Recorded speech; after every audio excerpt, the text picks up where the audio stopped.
अस्सलामुअलैकुम, welcome to solid tuition. कैसे हैं आप सब? उम्मीद करता हूँ कि आप सब खैरियत से होंगे और खुशबाश होंगे।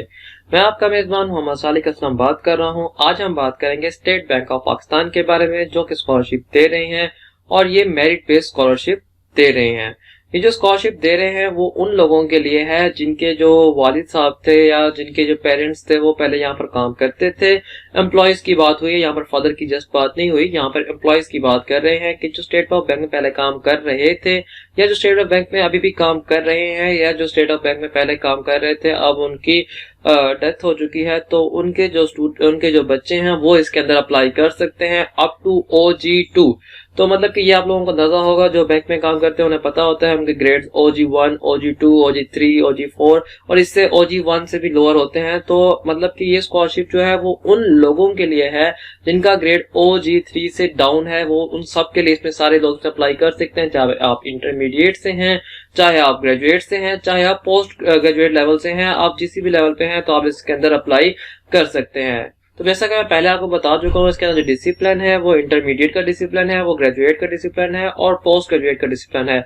सिर्फ इतना ही नहीं, मैंने यहाँ पर डिसिप्लिन इसलिए ऐड किए थे क्योंकि इन्होंने डिप्लोमा जो कोर्सेज कर रहे हैं, जो टेफ्टा से आप लोग करते हैं, जो फेडरल कोर्सेज फेडरल से आप करते हैं, सिर्फ पंजाब से नहीं, फेडरल से भी आप जो कोर्स करते हैं, जो टेफ्टा से कोर्स करते हैं, कम से कम 6 महीने का कोर्स वो आप कर रहे हो तो आप इसके अंदर अप्लाई कर सकते हैं। ये एक मेरिट बेस्ड स्कीम है जो कि 2021 के अंदर आई हुई है और इसके अंदर अप्लाई करने की जो लास्ट डेट है वो 15 मार्च 2021 की है। जी हाँ, आपके पास थोड़ा सा टाइम कम है बाकी स्कॉलरशिप जो आई हुई है उनकी निस्बत। अगर आपको बाकी स्कॉलरशिप का नहीं पता तो आप सिंपली मेरे चैनल पे आ सकते हैं, प्ले लिस्ट में जाएंगे तो आपको सारी स्कॉलरशिप्स मिल जाएंगी। उसके बाद इसकी जो मंथली स्टाइपेंड है, जो इंटरमीडिएट के स्टूडेंट हैं उनके लिए 200 सीटें हैं और उनकी जो मंथली स्टाइपेंड है वो 6160 रुपए है, जो कि मंथली स्टाइपेंड है। उसके बाद और ग्रेजुएट के स्टूडेंट हैं, जो यानी कि अंडर ग्रेजुएशन में हैं, जो ग्रेजुएशन अभी कर रहे हैं किसी भी BS प्रोग्राम के अंदर है, उनके लिए 100 सीटें हैं और उनकी जो है मंथली स्टाइपेंड है 7840 रुपए। और इसी तरह जो कि पोस्ट ग्रेजुएट के स्टूडेंट हैं उनके लिए अनलिमिटेड सीट है। मतलब कि अगर आप MPhil कर रहे हैं या MS कर रहे हैं तो आपके लिए अनलिमिटेड सीट है और इनके लिए जो मतलब कि स्कॉलरशिप भी है, जो मंथली स्टाइपेंड है वो भी सबसे ज्यादा है, वो 11,200 रुपए है।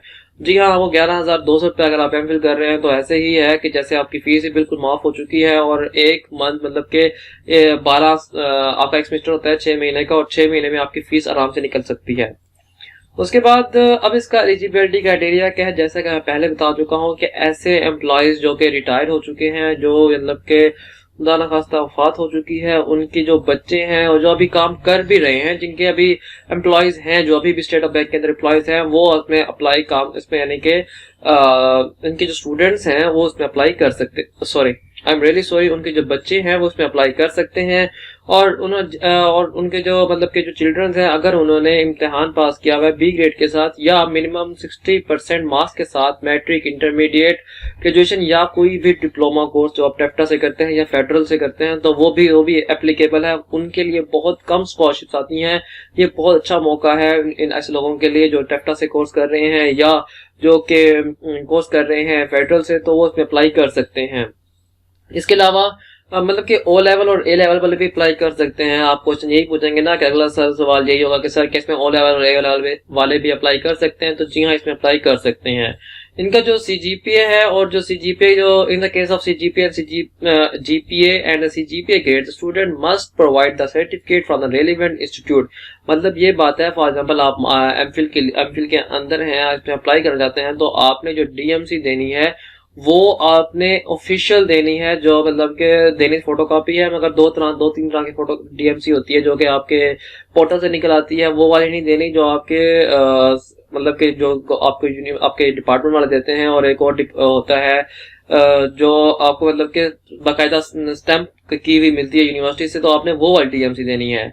The candidate must be registered in the educational institute after 2018 2018 के बाद में, मतलब के 2018, 2019, 2020 वाला जिन्होंने अप्लाई किया हुआ जिसके अंदर इसमें आए थे वो इसमें अप्लाई कर सकते हैं। तो फॉर एग्जाम्पल अगर मेरे पेरेंट्स होते इस टाइम स्टेट ऑफ बैंक के अंदर तो मैं इसमें एप्लीकेबल था, क्योंकि मैंने अभी रिसेंटली ज्वाइन किया है MPhil के लिए।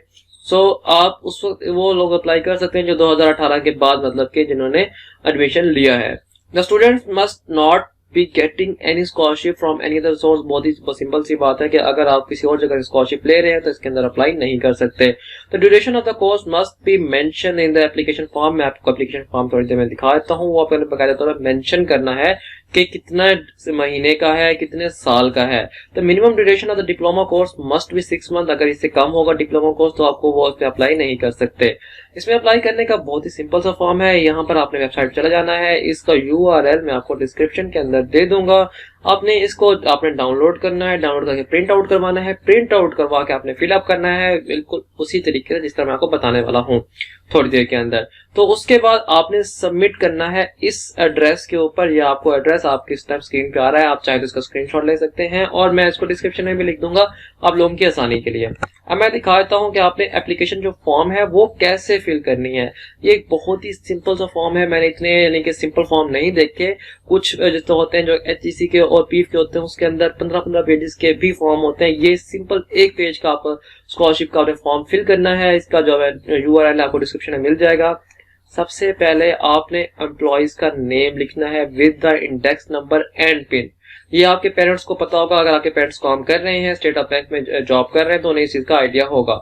उसके बाद आपके जो पेरेंट्स हैं, एम्प्लॉइज हैं, जो वो किस पोस्ट के ऊपर हैं, ठीक है, और कौन सी जगह पे हैं, कौन से शहर में हैं। उसके बाद स्टूडेंट का नाम क्या है और उनका रिश्ता क्या है, सन या डॉटर।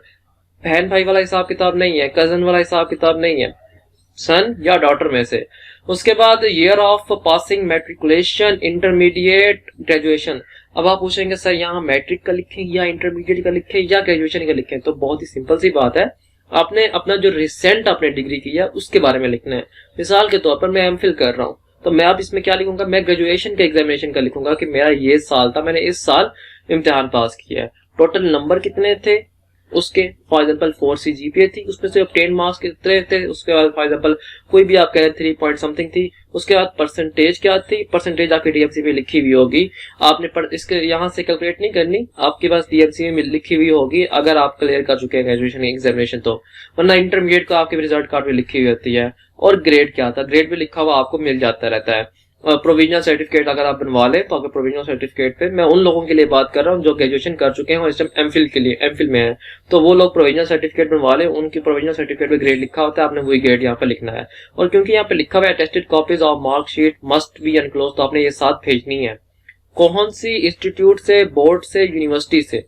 अब फिर यहाँ बात आ गई कि सर आप तो यहाँ पे समझ नहीं आ रही यहाँ ये क्या कह रहे हैं। तो ये यही बात कर रहे हैं कि अगर आप फॉर एग्जाम्पल आप मैट्रिक क्लियर कर चुके हैं तो मैट्रिक के बारे में बताएंगे कि आपने कहाँ से किया था। अगर आप इंटरमीडिएट का यहाँ पर लिख रहे हैं तो इंटरमीडिएट के बारे में बताएंगे आपने कहाँ से किया था। अगर आप ग्रेजुएशन कर चुके हैं और MPhil के अंदर हैं तो आप बताएंगे कौन सी यूनिवर्सिटी से आपने पास किया था, उसका नाम बताना है और उस कोर्स का नाम बताना है। और फिर आपने name of institute where the admission taken, अब कहाँ पर आपने एडमिशन लिया है वो बताना है आपने। Duration of the course of the study and the subjectation, मतलब कि कितना ड्यूरेशन था। उन्होंने कहा था कि फॉर्म में लाजिम बताना कि कितना ड्यूरेशन है, तो ड्यूरेशन आपने लाजिम बताना है। उसके बाद डेट ऑफ, मतलब कि क्या क्लासें किस डेट से स्टार्ट हुई थी विद डॉक्यूमेंट्री। आप पहले सेमेस्टर का वाउचर दे सकते हैं। फॉर एग्जाम्पल आप इंटरमीडिएट, आप यहाँ आप ग्रेजुएशन के स्टूडेंट हैं, अंडर ग्रेजुएशन के स्टूडेंट हैं आप, तो आपने फीस जमा करवाई थी फर्स्ट सेमेस्टर की, तो आप वहां पर वो साथ वो डॉक्यूमेंट एविडेंस के तौर पे अटैच कर सकते हैं। In the case of retired और डिजीज एम्प्लॉयज, आपको साथ रिटायरमेंट का जो फॉर्म और सर्टिफिकेट होता है वो या फिर डेथ सर्टिफिकेट साथ लगाना पड़ेगा और ये बताना पड़ेगा कि कौन सी डेट थी और लास्ट प्लेस कौन सी जहां पर वो काम कर रहे थे। उसके बाद आपने ये एफिडेविट होता है किस्म का कि मैं इस बात को कबूल करता हूँ कि मैंने जो इन्फॉर्मेशन दी है वो बिल्कुल ठीक दी है, गलत दी है तो उसके खिलाफ मेरे खिलाफ लीगल एक्शन लिया जा सकता है। तो आपने ये सोच समझ के यहाँ पे इन्फॉर्मेशन देनी होती है। उसके बाद आई फर्दर डिक्लेयर के मैं ये भी मैं डिक्लेयर करता हूं कि मैं कोई और स्कॉलरशिप नहीं ले रहा किसी भी इंस्टीट्यूट से या गवर्नमेंट से। उसके बाद आपने अपना एड्रेस बताना है, अपने सिग्नेचर करने हैं, नाम बताना है, relationship, if the applicant is the spouse. हाँ, स्पाउस का मतलब क्या है, अगर वो आपके हस्बैंड या वाइफ है तो भी आप अब यानी कि इसमें अप्लाई कर सकते हैं, या family members of the employ. तो अगर फॉर एग्जाम्पल यहाँ पर आप देखें, यहाँ पर इन्होंने नीचे लिख दिया फैमिली मेंबर, ऊपर इन्होंने कहा था सन और डॉटर की बात की थी। और इन द केस अगर आपके जैसा मैंने बताया था कि बहन भाई वाला हिसाब किताब है तो आप यहाँ पर लिखें इस जगह पे, ओके। बाकी आप अप्लाई कर दें। मैं आपके लिए दुआ ही कर सकते हैं कि अल्लाह करे आपकी स्कॉलरशिप लग जाए। और आप भी हमें दुआ में याद रखिएगा। अगर मेरी वीडियो में कुछ इंप्रूवमेंट की ज़रूरत है तो काइंडली मुझे बता दें, मैं उस तरह से अपनी वीडियो को बनाना शुरू कर दूंगा, ताकि मैं चाहता हूं कि मेरे जो लिसनर्स हैं, मेरे जो ऑडियंस हैं, उनके पास मैक्सिमम इंफॉर्मेशन पहुंचे और उस कंडीशन में पहुंचे कि उनके मैक्सिमम उन्हें स्कॉलरशिप्स अवेल हो। मेरा वीडियो बनाने का ये मकसद होता है कि आपको स्कॉलरशिप मिले। इसी की तरह मैं इसी के साथ मैं चलता हूँ। अपना ख्याल रखिएगा। अल्लाह हाफिज।